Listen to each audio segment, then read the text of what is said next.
मन पूजा संसार रे ईश्वर पूजन ପାଇଁ ଅନେକ ବିଧି ରହିଛି।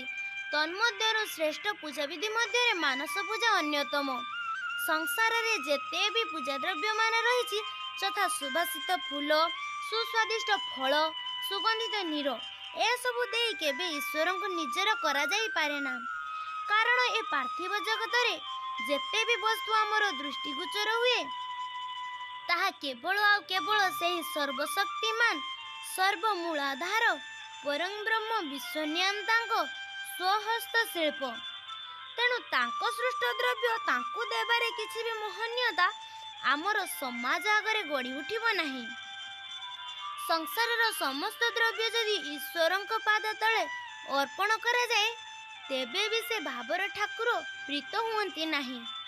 କାରଣ ପୃଥିବୀର ପ୍ରତ୍ୟେକ ଜିନିଷ ଅଭାବ ଉପାଦାନରେ ଗଢ଼ା।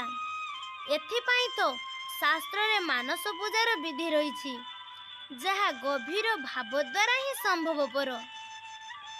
ବାହ୍ୟ ପୂଜାରେ ଜଣେ ନିଜର ସାଧ୍ୟାନୁସାରେ ହିଁ ଈଶ୍ୱର ପୂଜନ କରିପାରିବ, କିନ୍ତୁ ମାନସ ପୂଜାରେ ସବୁ ଅଭାବ ମେଣ୍ଟିଯାଏ।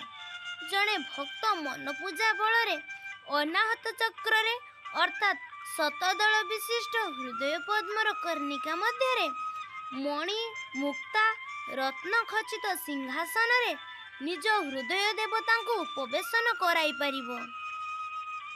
ଭାବନା ଦ୍ୱାରା ସ୍ୱର୍ଗ ମନ୍ଦାକିନୀର ଜଳ, କାମଧେନୁର କ୍ଷୀର, ଅମରାବତୀର ପାରିଜାତ ପୁଷ୍ପ, କୁବେରଙ୍କ ଭଣ୍ଡାରରୁ ସ୍ୱର୍ଣ୍ଣକମଳ ଭୋଜନ ନିମିତ୍ତ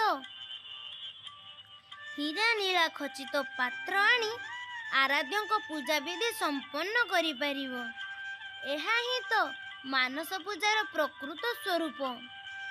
କେହି ଯଦି ଆମକୁ ପ୍ରଶ୍ନ କରେ କି ଆମେ ଏପରି କରିବା କାହିଁକି, ତେବେ ଆମର ଉତ୍ତର ହେବ ଯେ ନିଜ ପ୍ରାଣପ୍ରିୟ ଈଶ୍ୱରଙ୍କ ପ୍ରୀତ୍ୟର୍ଥେ। ଯେମିତି ଜନନୀଟିଏ ନିଜର ସନ୍ତାନ ହସିବା ଦେଖି କାରଣ ରହିତ ଭାବେ ଖୁସି ହୁଏ, ଠିକ୍ ସେମିତି ହୋଇଥାଏ ଭଗବତ୍ ପ୍ରେମୀଙ୍କର ଅବସ୍ଥା। ଦ୍ୱିତୀୟତଃ ମନ ପୂଜା କେବେ ବି ବିଫଳ ଯାଏ ନାହିଁ। ଯଦି ମନ କୁସୁମ ଆସନ ସଜାଇ ରଖିବା ତେବେ ପରାଣ ଦେବତା ସେଥିରେ ନିଶ୍ଚୟ ଉପବେଶନ କରିବେ। କବିତାଟି ଅଛି, ଝଡ଼ ବତାସରେ କର ଆବାହନ, ନୀଳ ମେଘ ତଳେ ଘର ପରା ତାର। ଘୁଞ୍ଚିଲେ ବାଦଲ ବିଜେ କରିବେ ସେ, ତୋ ମଥା ଆଉଁସି ହସିବେ ରେ। ଜୀବନରେ ଯେତେ ବି ଦୁଃଖ ବିପଦ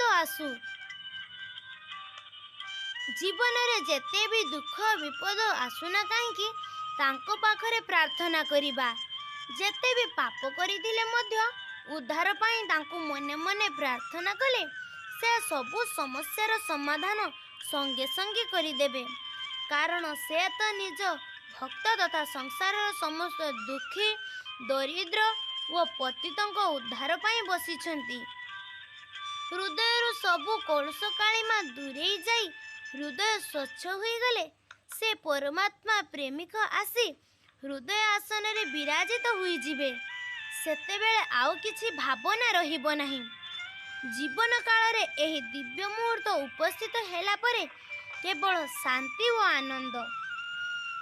ଏହାପରେ ସେହି ସର୍ବଦାତାଙ୍କୁ କିଛି ମାଗିବାକୁ ପଡ଼େ ନାହିଁ। ମାଗିବା ଆଗରୁ ସେ ସବୁ ଦେଇ ଦିଅନ୍ତି। ତେଣୁ କହନ୍ତି, ନ ମାଗିବୁ କିଛି ନ କହିବୁ କିଛି, ତୋର ମନ ପୋଥି ପାଠ ସେ ପଢ଼ିଛି। ଭକତିରେ ଖାଲି ମଥା ନୁଆଁଇଲେ ତୋ ମନ ଠାକୁର ରସିବେ ରେ। ସେ ହେଉଛନ୍ତି ସର୍ବମଙ୍ଗଳମୟ ଅନ୍ତର୍ଯ୍ୟାମୀ, ସର୍ବସିଦ୍ଧିଦାତା, ସର୍ବ ହୃଦୟ କନ୍ଦରେ ବାସ କରୁଥିବା ପୁରୁଷୋତ୍ତମ।